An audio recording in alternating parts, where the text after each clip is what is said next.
maxkamadda gobolka Sool ayaa maanta si rasmi ah u dhaarisay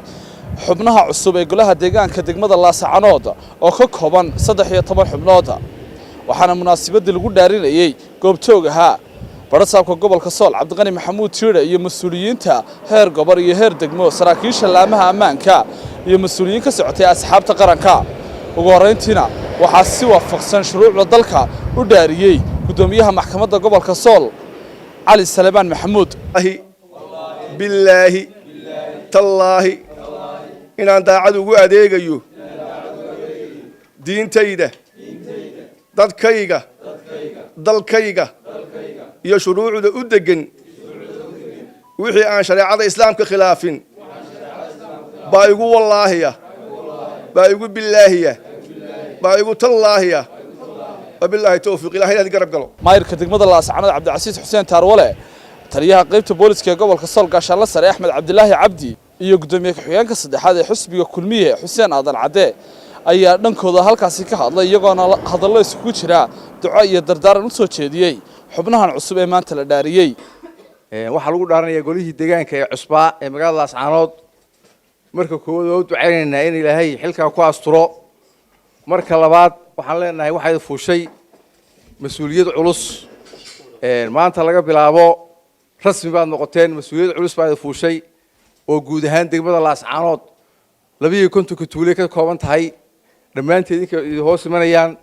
إن شاء الله واحد يرتشيني يا نصيب وعن إلا إذا داريو أنا كنت قال كوسو قلي إلهي ذكوا الصورة والله واحد العلوس وي سخروا حاول فربنا ما ذكوا رسالة هذين سخروا أنا قلنا كل بليزهان كعنتينا بديك بنا ويدرس شقينا إن شاء الله هذه هاي قدره دولة هربوا شقينا ما ذيك هذين شقينا كوي سمري شو دول قاتنا هذا كوي يوم حياة هاي توي اسكت دبا فيلنا هذا رجال بتين ودتك بقى أديكسن دتك بقى أديكسن يحارد دودنا واتقرن سن مركا تأيدين كان نصوت دونتين دول قاتة دتك دول قاتة aadna u shaqeey barasaabka gobolka Sool Cabdiqani Maxamuud Tiire oo dhan halkaasi ka hadlay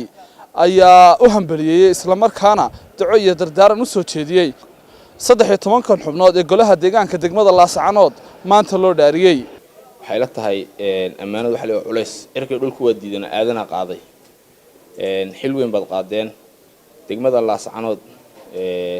gobolka Sool xarunta u ah ummadoo dhan eeganaysa indhihii dadka ah بعد 13 nin mas'uuliyadoodii ku soo wareegtay maanta xil bayn saaran amnigeedu way idinku wareegay horumarkeedu way idinku wareegay caafimaadkeedu way idinku wareegay waxbarashadeedu way idinku wareegay wax kasta oo degmadaasi lahayd oo mas'uuliyad ah 13 qof bay ku wareegtay waxa la idinka rabaa runtii sida la idinku la dardaarmay kitaabka ilaahayna aad ku marteen marka koowaad wax asalka aad ilaalinaysaan waa dastuurka Jamhuuriyadda Soomaaliland calanka Jamhuuriyadda Soomaaliland iyo shuruucda waddanka Jamhuuriyadda Soomaaliland u taala bal idinka rabaa inaad ilaalisaan oo asal oo shaqadiina taa markaad ka soo baxdaan tii dadweynaha aad u dhaarateen ee aad codkiina idin soo siiyay ee idinku soo doortay iyagana waxa la rabaa inaad wax qabadkoodii iyo horumarkoodii iyo cadaaladooda aad fashaan 19 bisha oo sabtida ku beegan waxa la idinka rabaa hoolka dawladda hoose degmada Laascaanood 9 subaxnimo waxaad iska dooranaysaan hoggaankiinii gudoomiye iyo gudoomiye ku-xigeenkii baad dooranaysaan halka nin laga waayi karaa ama qof laga waayi karaa ma jiro 9 hadii la gaadho albaabku waa xiran yahay qofka habsaama laga furi maayo